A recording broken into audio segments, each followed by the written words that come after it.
Um pouquinho de banco, também seguir a mesma premissa que o Felipe seguiu, no sentido de que analisar os editais, comparar, ver as bibliografias, o que eles têm em comum, o que tem diferente, o nível de cobrança naqueles assuntos. E eu ainda fiz o seguinte, eu verifiquei nas últimas provas de 2013 para cá, quais são os assuntos mais cobrados dentro de bancos de dados. Aí a gente vai dar uma olhadinha, acabei escolhendo o SQL, por ser realmente um assunto que é cobrado não só em concurso militar, em todos os concursos de um modo geral, tá? SQL é bem cobrado, e eu foquei em alguns pontos, algumas questões que acabam dando um pouquinho de dúvida, para vocês terem noção do que a gente encontra em cada prova. Existem questões fáceis, como também existem aquelas questões mais elaboradas. E o que acontece? As fáceis a gente não pode errar.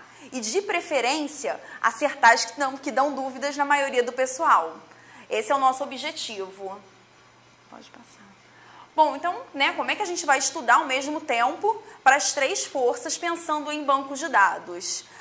Aí vamos começar a falar um pouquinho dos editais. Bom, a aeronáutica cobra toda aquela parte básica mesmo de banco. Quando a gente fala de modelo entidade de relacionamento, modelo relacional, álgebra relacional, que não é uma coisa muito comum nos concursos, mas a gente encontra bastante presente nos concursos militares, os editais, eles cobram, tá? Linguagem SQL, aí ele fala de integridade, estrutura de arquivos, armazenamento, indexação, processamento de consulta, transação, controle de concorrência, recuperação, bancos de dados distribuídos, que também não é um assunto que a gente vê tão corriqueiramente, assim, a gente não vê tanta questão, mas eles às vezes cobram, e data warehouse, que não tem jeito.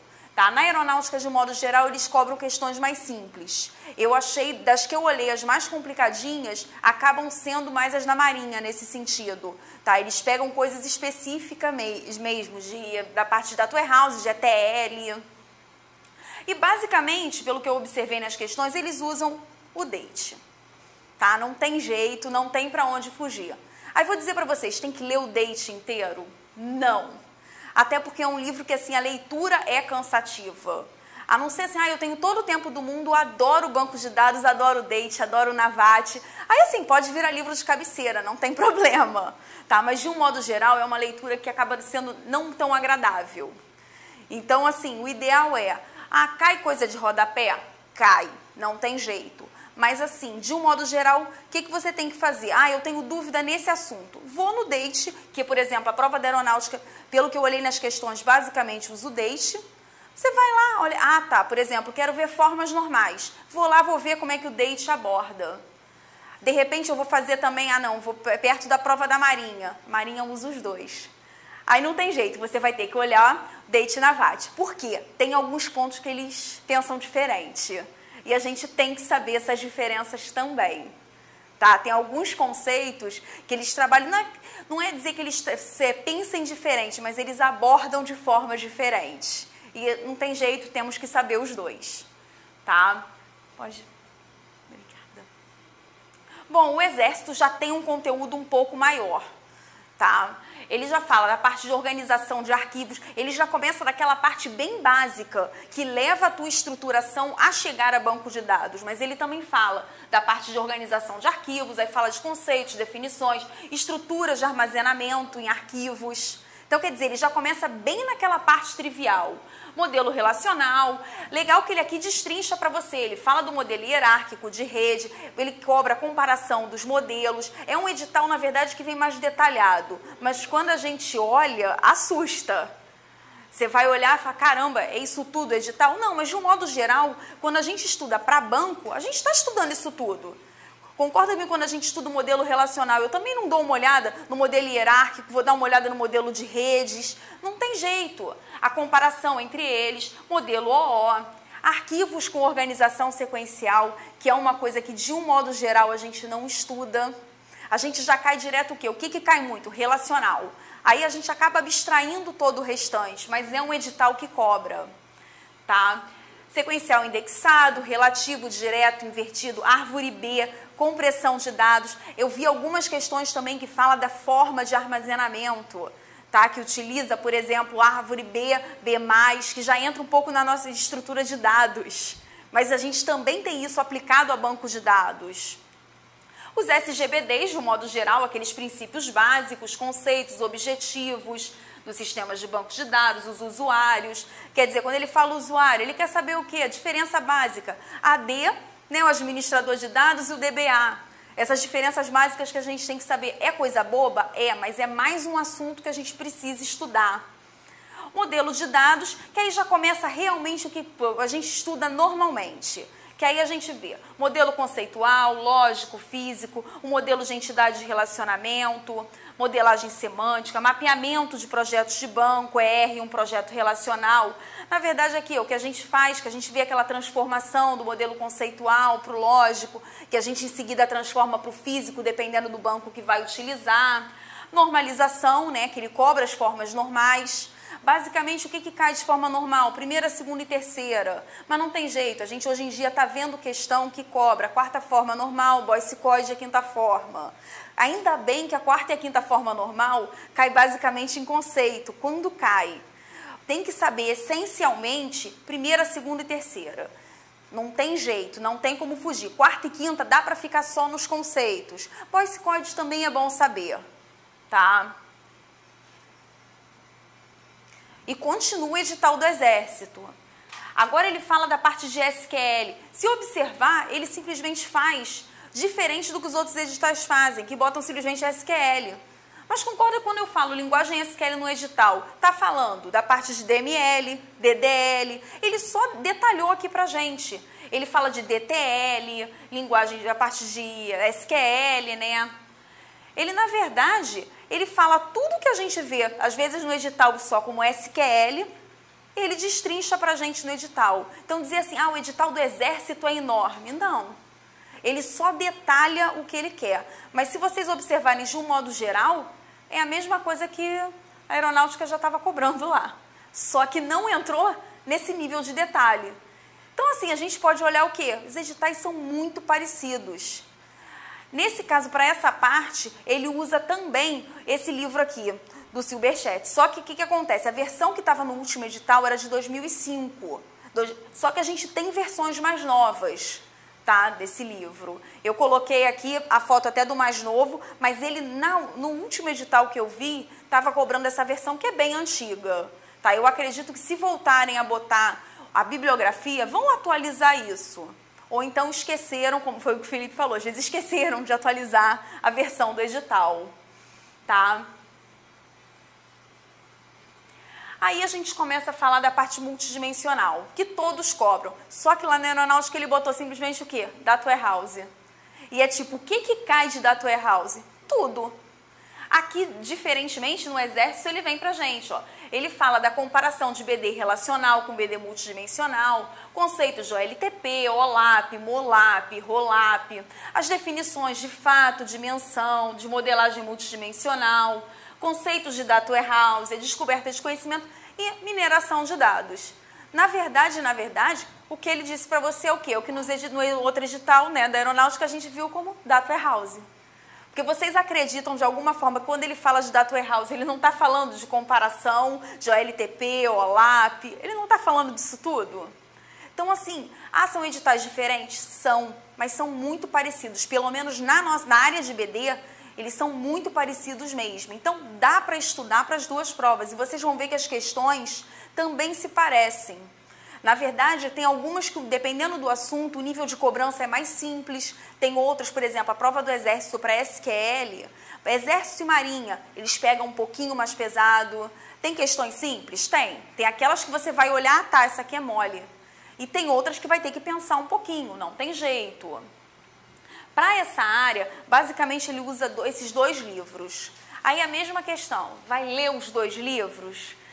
Não tem como, é muita coisa para a gente sentar e ter que ler todos os livros para a prova.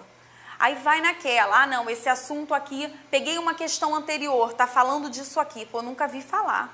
Não me lembro disso aí. Pega o livro, tá, realmente, fala isso, isso e isso. É mais nesse sentido, porque se a gente tentar ler todos os livros da bibliografia, a gente não consegue dar conta, essa é a verdade. E chega a época de prova, bate a ansiedade, que aí atrapalha mais ainda. Então, esse não é o objetivo. O objetivo é você usar o livro, sim, como base para poder entender o que o autor fala.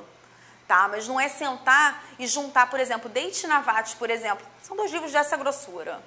Não dá. Não tem como você sentar, ler os 2 e lembrar de todas as informações. Porque só esses 2 livros não bastam para bancos de dados.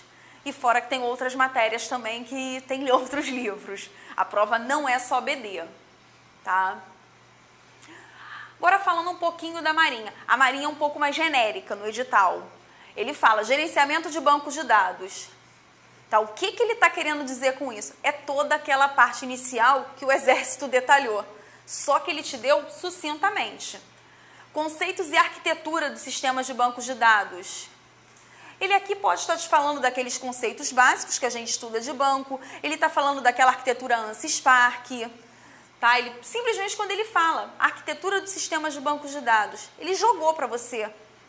Mas ele também pode te cobrar ali como é que funciona uma arquitetura cliente-servidor. Porque não deixa de estar dentro de arquitetura. Modelo de dados relacional e linguagem SQL. Bom, quando ele fala linguagem SQL, a gente relembra o quê? O edital do Exército todo detalhado. A diferença é que a Marinha foi sucinta. É tipo, olha só, é SQL. O que cai de SQL? Tudo. Ele pode te colocar tudo e não adianta você entrar com recurso, porque ele vai te dizer o quê? Estava SQL no edital? Não, está fora do edital. Modelagem conceitual e projeto de banco, teoria e normalização de projetos de bancos de dados. Vocês podem ver que aqui ele não bota álgebra relacional. Tá? Existem algumas diferenças entre uma força e outra, mas o edital, o grosso do edital é o mesmo. Gerenciamento de transações. E basicamente para essa parte ele usa Date, né? Usa um pouco do Navate também. Basicamente esses 2. Agora, para a parte de BI, Data Warehouse, aí ele diversifica um pouco. Ele usa basicamente esses 4 livros. E é aonde a Marinha, assim, não é que invente, mas é onde ela diversifica. A cada ano ela vem com uma novidade nas questões nessa área. Tá? Das questões que eu olhei, as novidades da Marinha vêm nesse sentido. Quando ele fala da parte de BI, né, que ele fala de Data Warehouse, Data Mart, modelagem dimensional, ele bota, na verdade, tópicos, mas ele cobra em 4 livros diferentes. Eu considero a parte mais complicada. Por quê? Porque não são assuntos que a gente veja corriqueiramente nas provas no nível de detalhe. Tá? Por exemplo, a parte de mineração, eles cobram algumas coisas que eu não vi em outras provas militares, que eles cobram especificamente. Mas assim, é o grosso do edital? Não, é um detalhezinho ou outro, que não tem jeito. A gente vai aprendendo, olhando questão anterior, vai aprofundando naqueles assuntos e dizer para vocês, sempre vai cair alguma questão disso aqui na Marinha. Eles adoram. As últimas provas eu estava olhando, eles sempre cobram alguma coisa diferente. E não adianta vocês pensarem o seguinte, eu vou estudar a prova anterior, vai cair alguma coisa parecida. Não. O nível de criatividade de quem faz questão desse tópico, na verdade, é um pouquinho, vai olhando o livro e fala, não, tem isso aqui de diferente. Então não tem jeito. É uma parte que a gente tem que estudar especificamente com profundidade para a Marinha. Eu não vi as outras forças cobrando, mas vai que daqui a pouco eles resolvem cobrar mais a fundo. E a novidade aqui, que é diferente dos outros editais, é a parte de gestão e governança, né, e Big Data, que nenhum dos outros cobravam nesse nível. O Exército e a Aeronáutica, eles cobram Data Warehouse. Aí a gente espera o quê? A parte de Data Mine, ETL, tudo bem. Mas não chegam a cobrar a parte de gestão e governança de dados e Big Data. E aqui a Marinha usa basicamente esses 4 livros.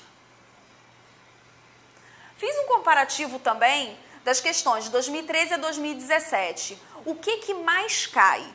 Os conceitos básicos e modelo relacional e SQL. Isso em todas. Tá? Vocês podem observar, por exemplo, normalização. Na aeronáutica não caiu nada. Mas é aquela, vou fazer prova da aeronáutica, vou arriscar não revisar a normalização, não estudar? Tá lá no edital. Então, qual é o nosso objetivo aqui das nossas aulas? Vai ser o quê? Cobrir todo o edital. Se não cair, ótimo. Caiu, a gente sabe resolver a questão. Aí, por exemplo, álgebra relacional, ó. Na aeronáutica caíram 3, no exército caiu nenhuma, na marinha, quando tinha no edital, caiu uma. A parte de transação também não é uma coisa que cai sempre, mas no exército caíram 4. Aí a gente vai abrir mão de estudar esse assunto, porque cai pouco? Não, mas na hora de estudar, o que você tem que focar bastante? Que cai mais, ó, os conceitos básicos, o modelo relacional, que é aquela parte inicial de banco, que na verdade cai em todos os concursos, não é específico das forças, sempre cai. SQL também. Dificilmente a gente vê um concurso que não cai a SQL. São duas partes que álgebra relacional realmente não cai sempre, normalização também cai com frequência, mas as forças, de um modo geral, o exército e a marinha não cobram tanto, a aeronáutica não cobrou até agora, pelo menos nesse período de 2013 a 2017. Aí a gente começa a ver o que cai menos, ó. Índice, só caiu até agora uma questão da marinha falando sobre índice. BD, paralelo e distribuído, ó, também não cai tanto. Agora a parte, ó, de Data Warehouse, ETL, BI e BD multidimensional, olha quantas caíram na marinha. Caíram 6. Aí vou dizer para vocês, são questões simples. Não são aquelas questões bobas, diretas e objetivas, mas se você estuda o assunto, você vai saber fazer a questão. Qual é a ideia aqui? Que a gente consiga ver todos os tópicos que caem no edital e que vão servir para as 3 forças. Por quê? Meu foco é a aeronáutica. Tudo bem, estou focado. Mas pintou a prova da marinha, vou tentar também. Eu tenho que estar preparado para essa prova. E assim, os conceitos, como eles são muito... Na verdade, tem uma interseção muito grande entre os editais. Então, isso é possível. Tá? A gente vai ver... Eu resolvi focar na parte de SQL. Por quê? Como tem uma gama de questões muito grandes, ó, aeronáutica, 27 questões. O exército foram só 10. Mas vocês vão ver que as questões do exército... assim, são simples. É aquela questão que você bate, olha e vê a resposta? Claro que não. Você tem que pensar um pouquinho sobre ela.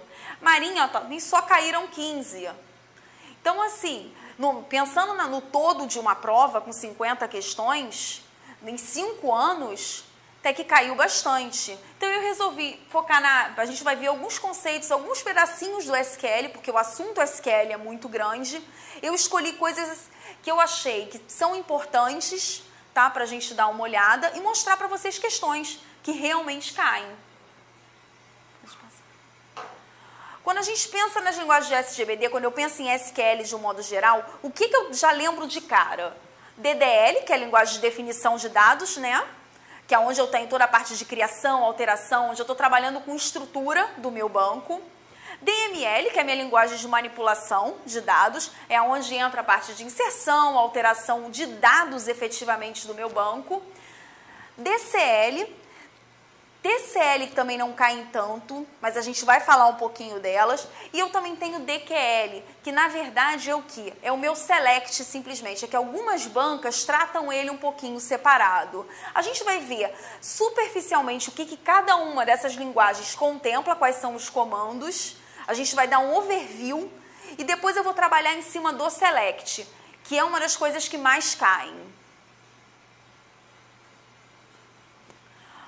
Bom, eu coloquei aqui basicamente os comandos que a gente tem sem considerar sintaxe, tá? Eu estou pensando de um modo geral o que faz em cada uma. Eu tenho as minhas linguagens de definição de dados, que eu defino o quê? Toda vez que eu falar em linguagem de definição, eu estou falando de estrutura.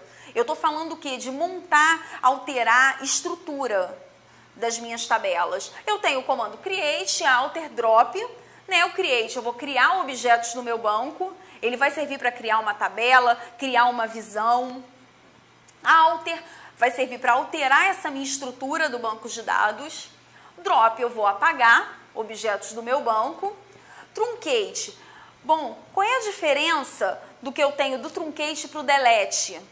Tá? O truncate, eu não tenho rollback. Tá? É basicamente isso que vocês têm que lembrar em relação ao truncate. Tá? O truncate, o que ele faz? Ele vai limpar os teus dados de tabela, mesma coisa que você fizesse um delete, né, para deletar os dados da tua tabela. Mas qual é a diferença básica e que geralmente vem em questão? Que o truncate não tem rollback. Tá? É basicamente isso. Eu tenho comment, que é para adicionar comentários que vão para o dicionário de dados. Rename, eu posso renomear um objeto. Tá? Esses comandos, se a gente olhar as funcionalidades dele, a gente já automaticamente associa aqui a estrutura. Tá? Bom, eu tenho a linguagem de manipulação de dados, que são, na verdade, os comandos que eu tenho para manipular dados que eu tenha num banco, seja dados de uma tabela, de uma visão. Lembrando que as visões nem todas são atualizáveis, mas algumas a gente pode ter atualização. E basicamente eu tenho select, insert, update, delete, que normalmente as questões cobram. Tá? DML, ele está pensando select para recuperar os dados do banco, insert para eu inserir dados na minha tabela, né, no meu banco de dados, update eu vou atualizar os dados e delete eu vou excluir registros. Lembrando que eu não preciso fazer, eu tenho como colocar condições. Eu posso usar o where, tá? Eu posso usar algumas outras coisas para poder trabalhar junto com o meu update, com o meu delete. O insert, eu posso fazer insert a partir de uma consulta. Eu tenho algumas coisas para enriquecer as minhas instruções. E o select é o que a gente vai focar na aula de hoje. O explain plain, ele vai explicar o caminho de acesso aos dados. Ele faz o quê? É todo o roteiro que o teu banco de dados faz até conseguir chegar no teu dado para poder executar o comando que você passou para ele. Seja um update, seja um insert, é isso que ele vai fazer. De um modo geral, quando as questões perguntam para vocês de DML, eles estão falando basicamente select, insert, update, delete. Tá? Bom, quando eu falo de TCL, eu estou falando da linguagem de transação, de controle de transação. Onde eu tenho basicamente o commit, que ele faz o quê? Ele vai efetivamente salvar o que foi feito no teu banco de dados. Eu tenho o save point. O que ele faz o save point? Você tem uma instrução enorme. Você coloca pontos aonde vão acontecer salvamentos, tá? Dentro da tua execução.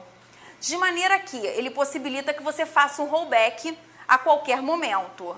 Você consegue voltar a esses pontos. É como se fosse aquele ponto de restauração do Windows. É mais ou menos a mesma ideia, que você consegue voltar para determinado ponto. E eu tenho o rollback, né? Que ele me faz o quê? Ele me retorna o meu banco ao estado do meu último commit.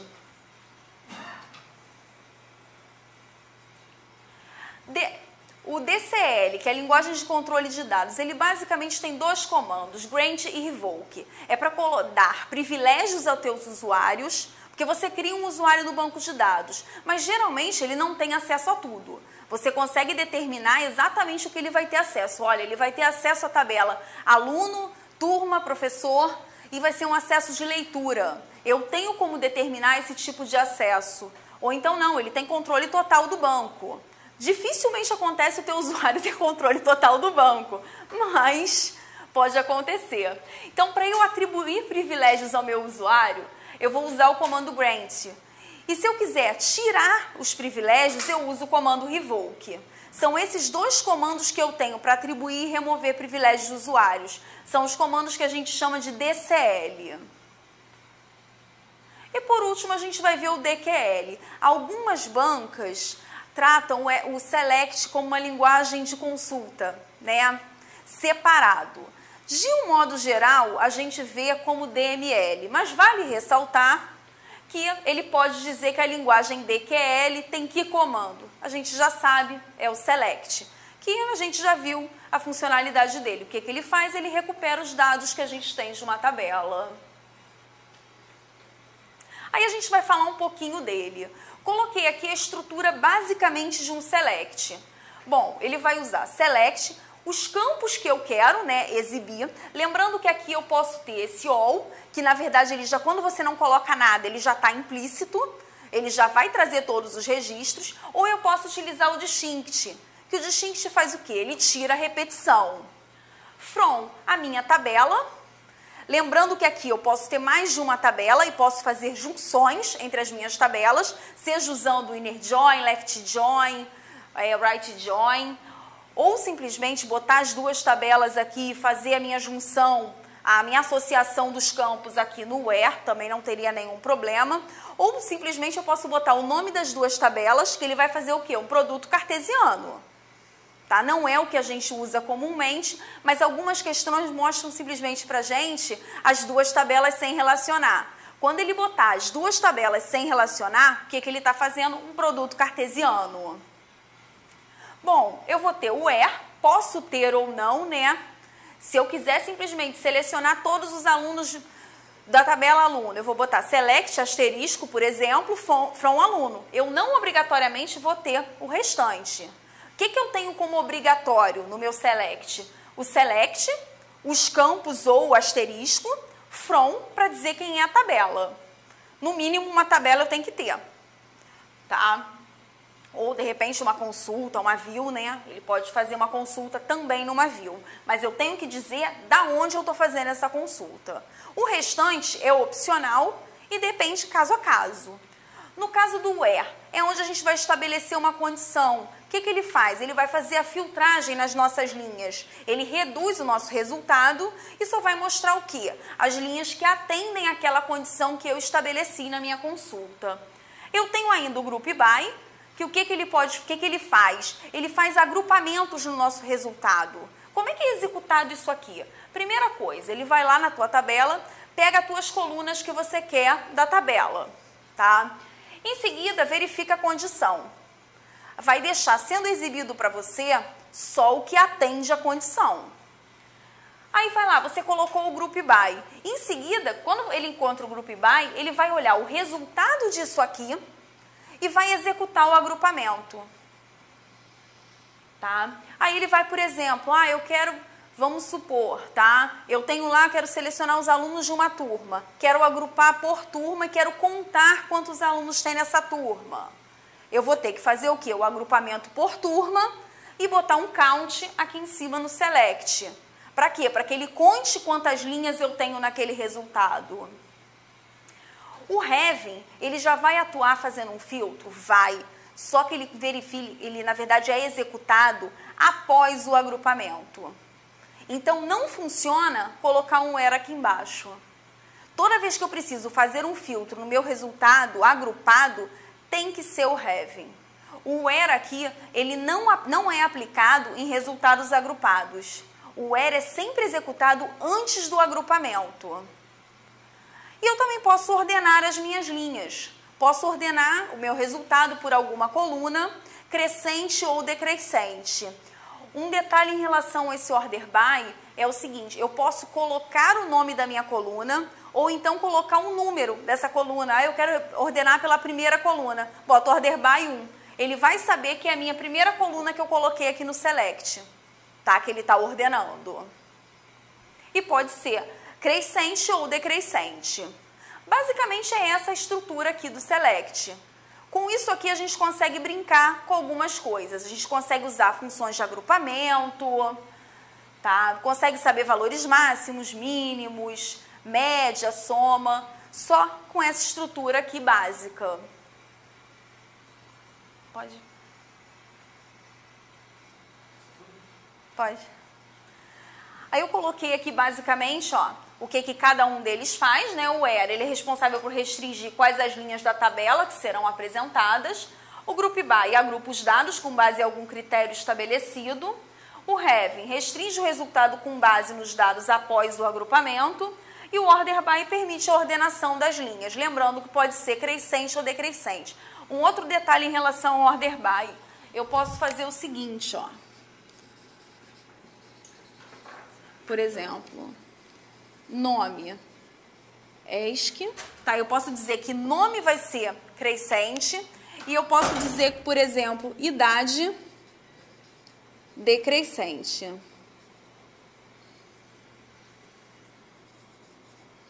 Tá? Eu posso fazer isso. Da mesma forma que supor, se nome fosse a primeira coluna do meu select, eu poderia botar simplesmente 1. Ele também entenderia que é a minha primeira coluna do select que ele está ordenando de forma crescente. Tá? Então, vamos começar a fazer questão.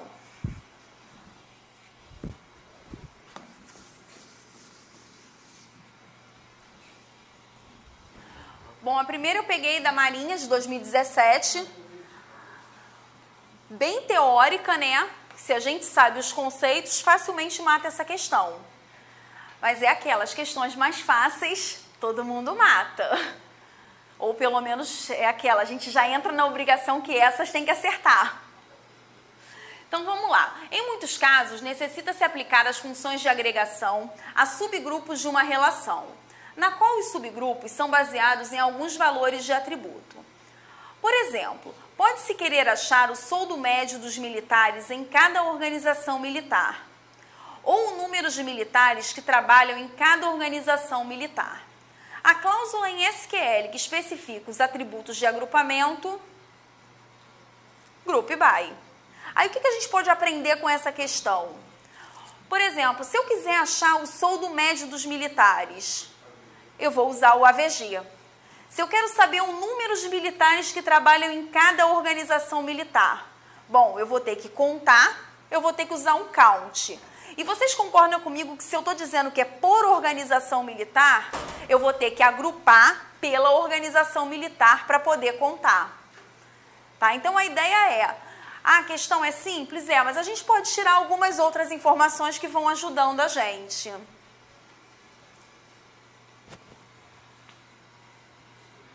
Pode passar. Que susto, pensei que era a resposta. Não. Eu faço isso. Isso aqui eu vou deixar vocês darem uma olhada, porque a diferença entre elas é muito sutil.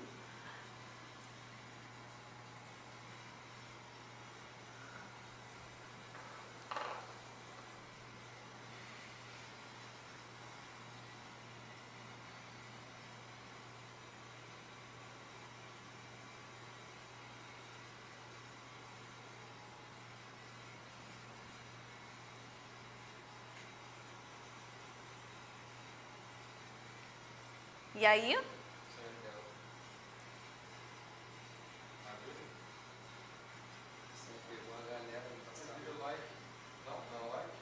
É o like. Só que aqui contém, não seja. Exata. A atenção nessa questão é exatamente isso, é o que ele está pedindo. Por quê? O like, ele pode me pedir coisas do tipo, começa, termina, a segunda letra, a terceira letra, termina com isso, ou o penúltimo caractere. O like tem essa flexibilidade, tá? Bom, essa é uma questão da aeronáutica, né? Aí o que ele diz pra gente? Das consultas SQL abaixo, que recupera todos os funcionários, que o endereço contenha São Paulo, SP. Então, quer dizer, ele não está me dizendo nem que começa nem que termina. Ele tem que me diz o quê? Em algum ponto eu vou ter que encontrar essa string. Então, vamos lá. O que está fazendo na letra A?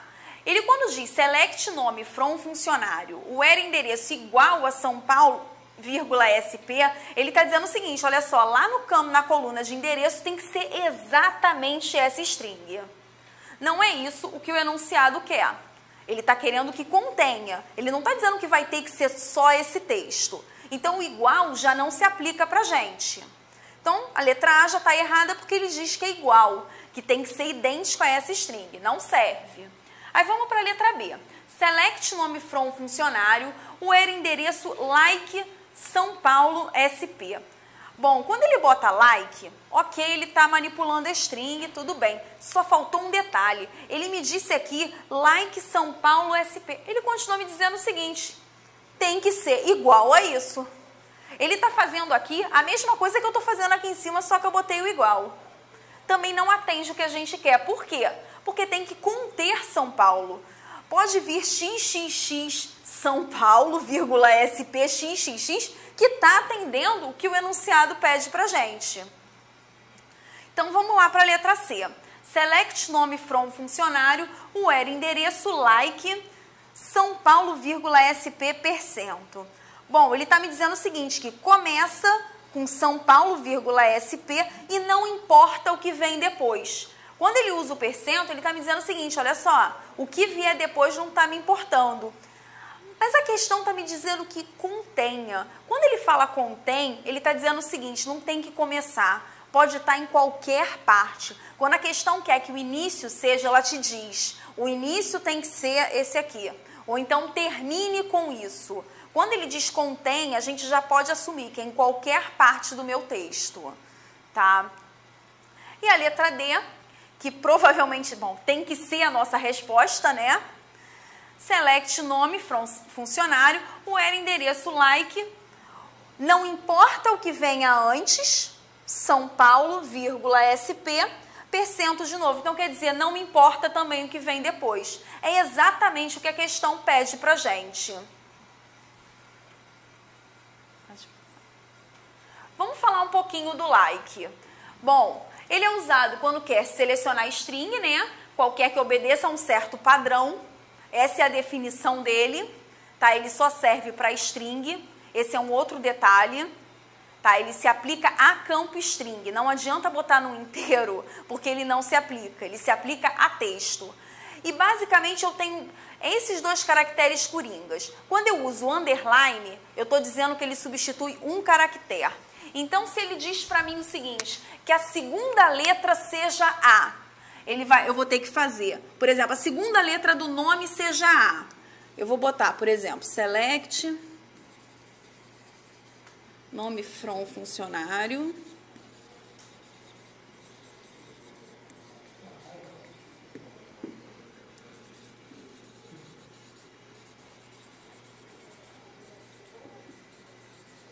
aí vamos supor, a segunda letra seja a letra A.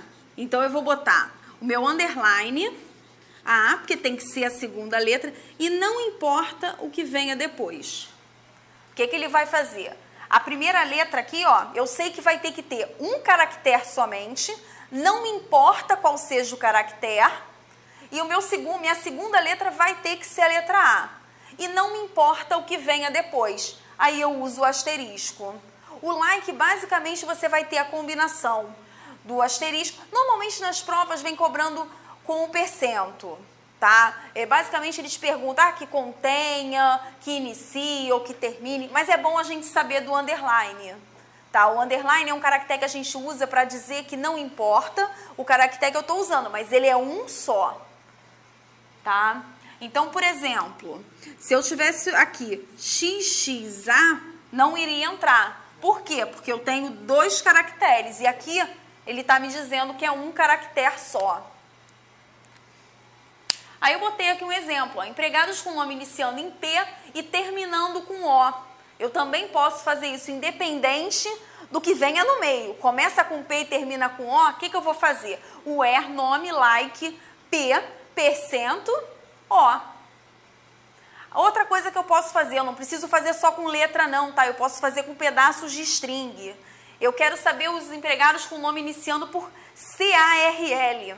Eu não quero saber se é Carlos, se é Carla, não tem problema. Eu só quero que comece com esses 4 caracteres e tenha um caractere depois. Tá? Então eu vou botar o quê? Nome like, CARL, underline. Porque eu estou dizendo o seguinte, vai ter que ser Carlo, por exemplo, ou Carla. Porque eu só estou dizendo um caractere depois. Se eu quisesse pegar todo mundo, independente da quantidade de caracteres, o que eu faria? Ao invés do underline, eu usaria o sinal de percento. Que aí ele pegaria Carlos, pegaria Carla, pegaria Carlo, tá? E qualquer outro nome que tivesse essa inicial. Aí ainda tem um outro detalhe, eu posso utilizar o not like. Eu posso querer, por exemplo, pegar empregados que o nome não inicie com P e termine com A.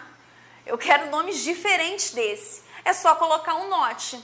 Nome not like e eu boto P, percento A. Posso pegar também empregados que não tenham sobrenome Silva. Ah, eu disse qual é a posição do sobrenome Silva? Não disse. Então, o que eu vou fazer? Nome, not like, percento Silva, percento. Ah, eu quero empregados que o último nome não seja Silva.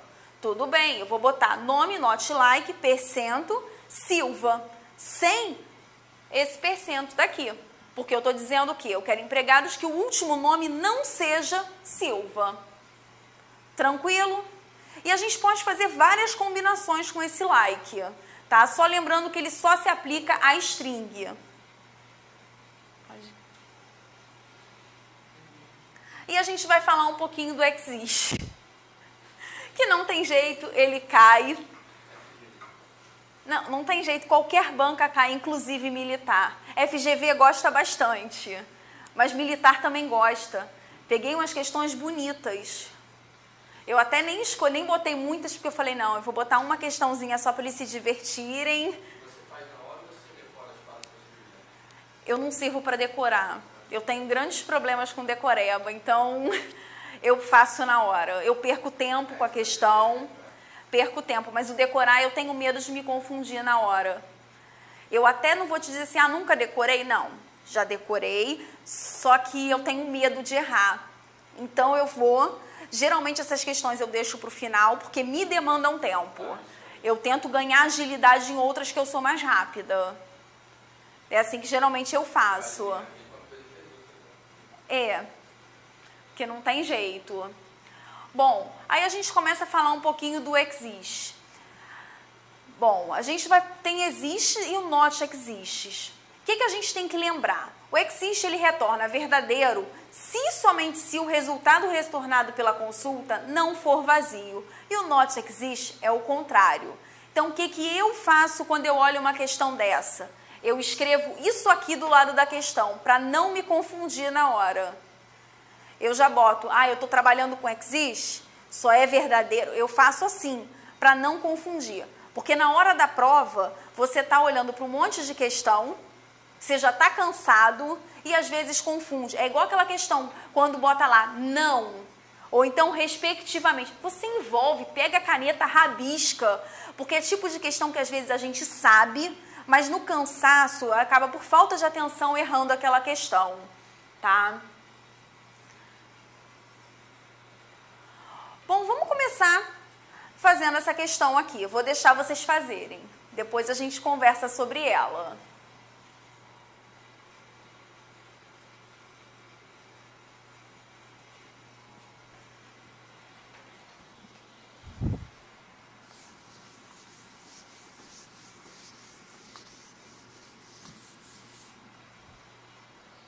Lembrando que quando eu uso existe, as consultas são correlacionadas, então eu tenho que lembrar de ver o que ele está pedindo ali fora e a relação que ele está fazendo aqui no where.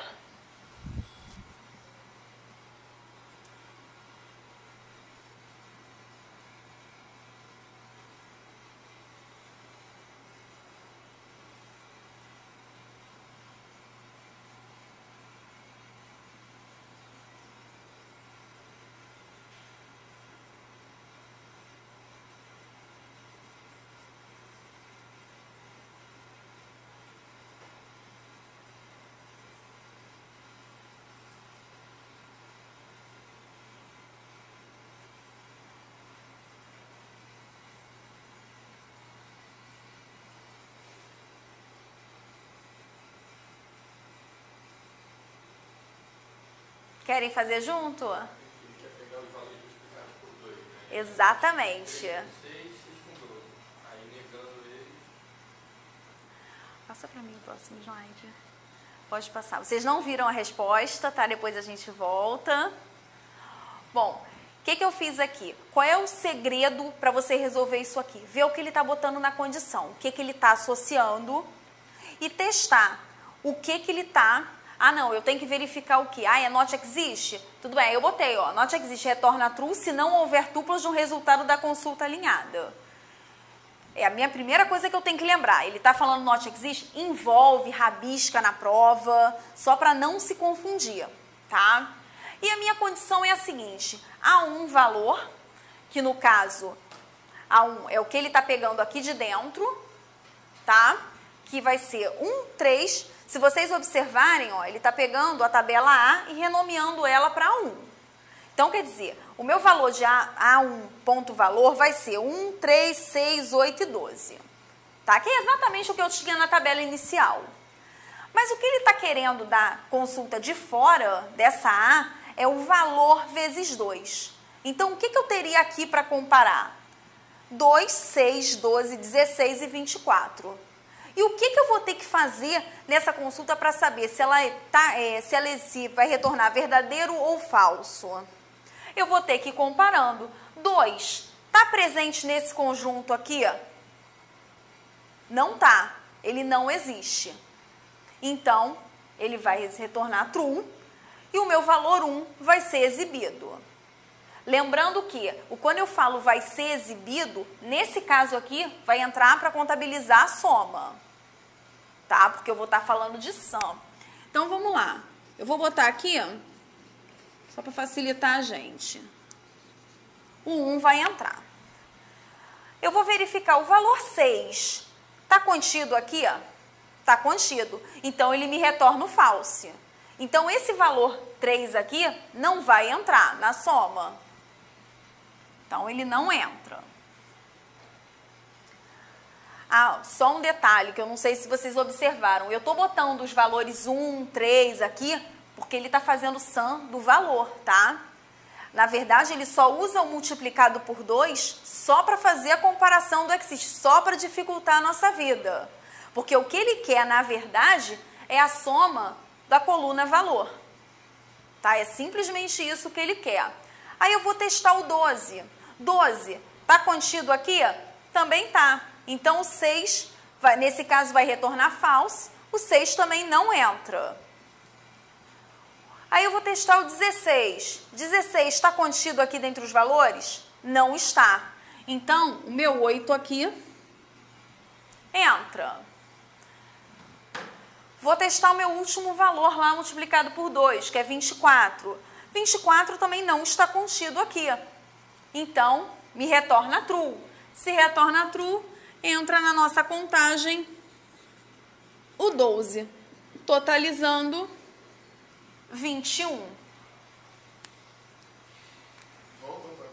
Pode voltar.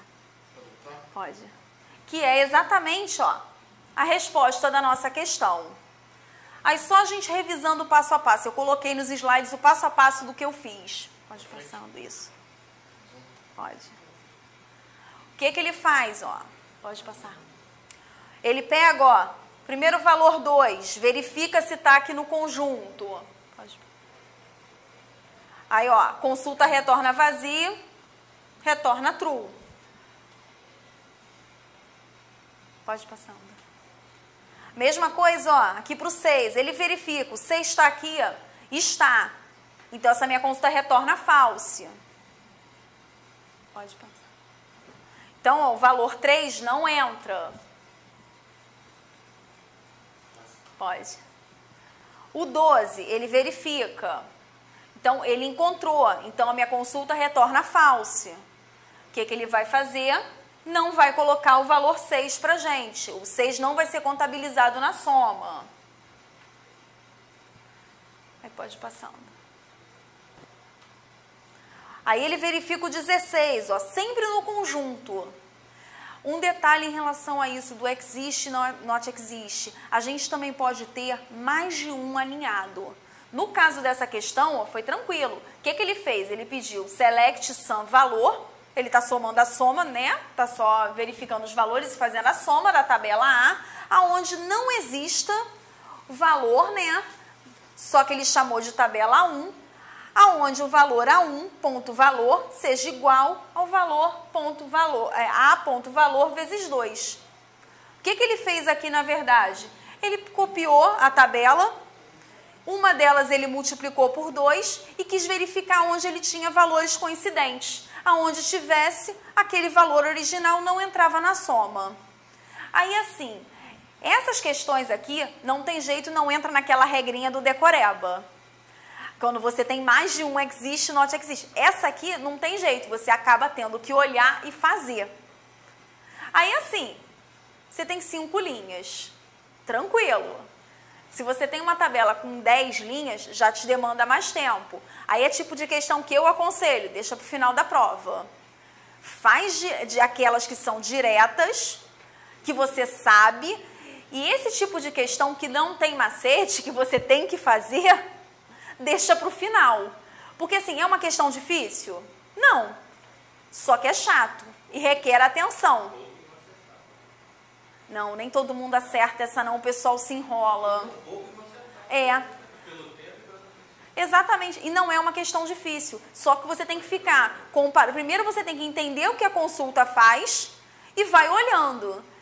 Aí não tem jeito, tem que fazer isso aqui. Claro que você não precisa fazer detalhadinho como eu fiz aqui no slide. Você vai fazer lá no teu cantinho da prova, até porque você não tem muito espaço da prova. mas não tem jeito, não entra aqueles decorebas. Não tem como. Aí, como a gente estava vendo, o 8 entrou, e só vendo o 24.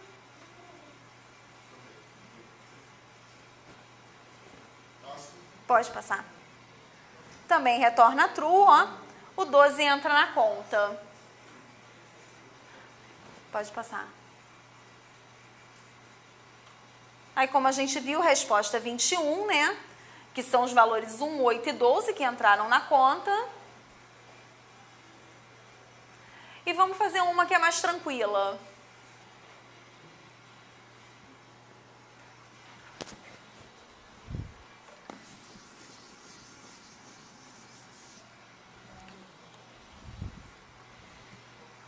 Olha só, o que ele quer? Ele te deu a estrutura da tabela, te disse quem é a chave primária, né? Falou quem é a chave estrangeira. E o que ele está pedindo para você? A opção que indica o comando SQL para listar os nomes dos sócios que não possuem dependente. Tá? É só isso que ele precisa. Vamos dar uma olhada nas opções. Bom, o que ele está fazendo aqui? Ele está verificando o nome do sócio aonde existe um dependente, aonde o CPF do dependente seja diferente, o CPF da tabela dependente seja diferente do CPF da tabela sócio. É isso que a gente quer? Não é isso que a gente quer. O que ele está fazendo na letra B? Ele está mostrando o nome na tabela sócio, tudo bem. Onde não exista dependentes, associando agora, né? Onde o CPF do dependente seja igual ao CPF do sócio. E aí?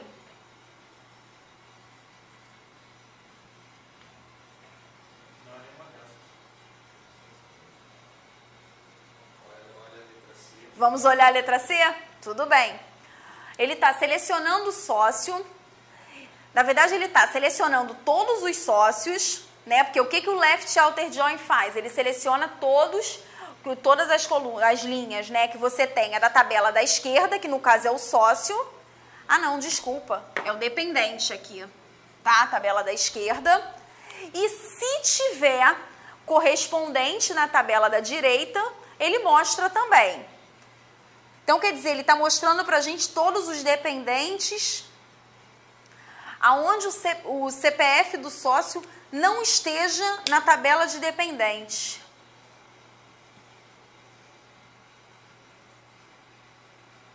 Vamos olhar a próxima? Tá esquisito, né? Aí ele vem pra gente, seleciona o nome da tabela sócio, aonde o CPF do sócio não esteja na tabela dependente.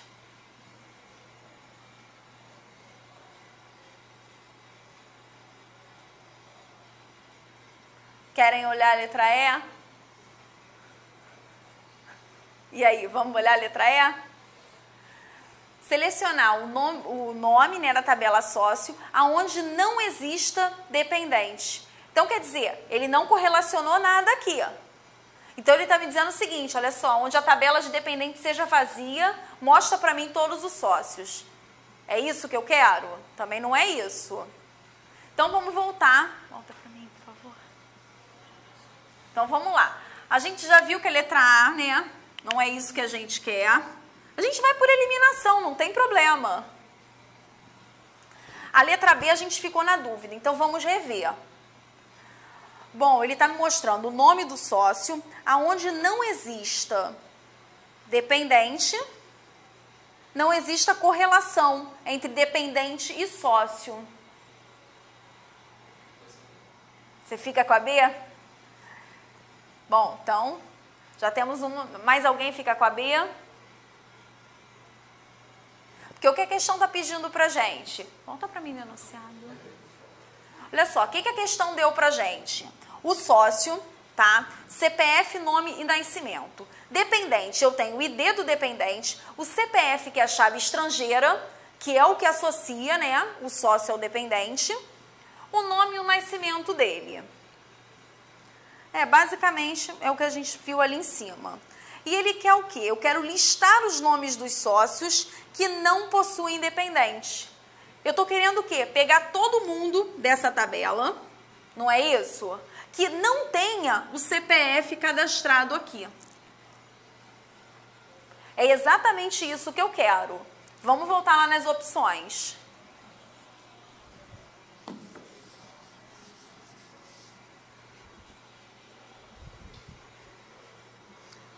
Vamos ver a letra C? Para a gente tentar descartar pelo menos, né? Ou então dizer, não, essa vai ser a minha resposta. Eu estou relacionando sócio com dependente e estou usando left join. Então, eu estou dizendo o seguinte, pega para mim, ó, todo mundo, todos os CPFs de dependente, aonde o CPF do sócio não esteja presente na tabela de dependente. E aí? O que eu estou fazendo? Ó, eu tenho minha tabela sócio, eu tenho a minha tabela dependente.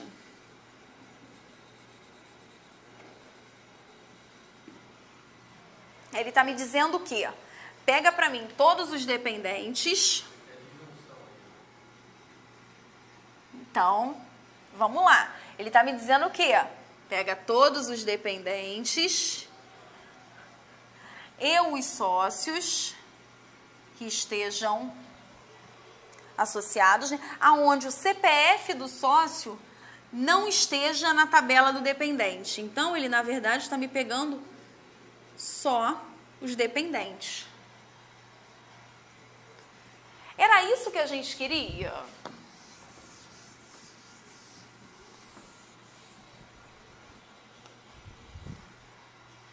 Vamos olhar a D.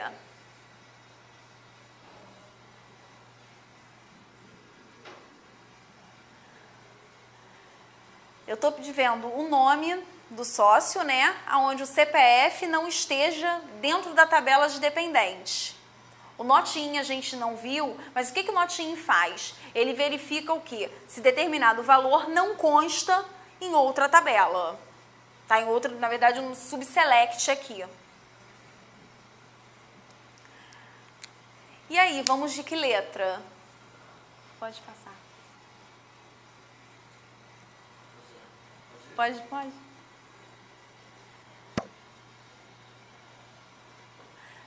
Uma coisa que eu observei, as questões de SQL mais difíceis são realmente Exército e Marinha. E dizer para vocês, são difíceis? Não, o problema do SQL é que a gente tem que começar a pensar como se fosse o banco de dados. A gente tem que olhar e tentar interpretar o que ele está fazendo. Na dúvida, coloca dados fictícios e finge que está executando como se você fosse o banco. Porque aí você, com os resultados, você consegue saber se está certo ou está errado. Aí dizer para vocês, todas as questões vêm complicadinhas assim? Não. Mas às vezes tem uma, duas, que acaba sendo diferencial na hora da prova.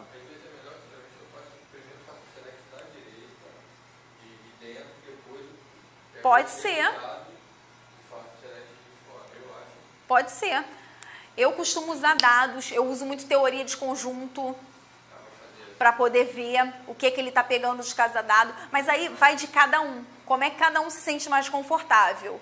Porque a ideia quando você pega a questão dessa é, primeira coisa, eu aqui não me perdi a fazer isso porque eu já sabia que a sintaxe estava correta, tá? Mas de um modo geral, primeira coisa, bate o olho, vê sintaxe, porque você já elimina o que está errado se a sintaxe estiver errada, tá? Já começa por aí. E depois começa a ver, isso aqui não tá, é absurdo, elimina. Não fica testando as 5 opções, porque o nosso tempo de prova é curto. A ideia é, elimina o que está absurdo, fiquei em dúvida entre 2. Aí tem que ver o mecanismo, se vai fazer a parte de conjuntos, se vai pegar, botar dados. Vou testar com os dados para ver se dá certo, ou se de repente faz como o colega faz. É mais uma resposta certa ou só tem uma? Não, só tem uma. Nessa questão só tem uma. Uma dica, pega os dados, eu não coloquei no material aqui, mas tenta criar uma tabela e executa cada um deles. Porque também fica mais fácil de você visualizar o que ele está fazendo. E não tem jeito, fez questão desse tipo, tá? Tô estudando em casa, fazendo questão. Bota num banco de dados mesmo. Pega, de repente, um AMPzinho, um champ, bota que ele tá rodando ali, o MySQL no feinho, você tem lá o PHP-MyAdmin, por exemplo, mas bota ali, porque você consegue ver, e você com o tempo já começa a bater o olho na questão e fala, tá, isso aqui eu já sei que tá fazendo isso. Já vai te dando a facilidade, o fazer questão é o segredo. Não adianta ficar só lendo teoria e sem fazer questão. Te digo isso por experiência própria, porque eu achava que eu tinha que ler tudo antes de começar a fazer concurso. Eu falei, não, antes de eu começar a fazer prova, eu vou ler tudo. Aí depois eu cheguei à conclusão, não, eu nunca vou conseguir terminar de ler tudo e estudar toda a teoria. Aí eu comecei a fazer questão. E realmente você começa a notar a diferença. Você já olha para a prova, quando você vai fazer prova, já vi uma questão igualzinha a essa. Dá vontade até de rir na hora da prova. Mas assim, se a gente começa a rir, o fiscal vai achar que a gente é doido. Então, não. Tem muita questão parecida, que você já olha e fala, cara, eu já vi essa questão. Aí, assim, bom, né? Porque quando a gente já faz questões antigas, a gente já meio que já sei qual é a resposta. Vou lá, marco, pronto, parto para a próxima. Essa é a vantagem. Aí, coloquei o gabarito das questões. Com isso, a gente finaliza essa pequena revisão. A ideia, assim, é que vocês teriam uma noção que dá para estudar para todas as forças, que as matérias são muito parecidas e que, assim, não é nem só questão militar. Dá para você, por exemplo, banco de dados, dá para aproveitar para N concursos. Porque, as questões, na verdade, o edital é muito parecido. Eles cobram tudo de banco de dados. Essa é a verdade.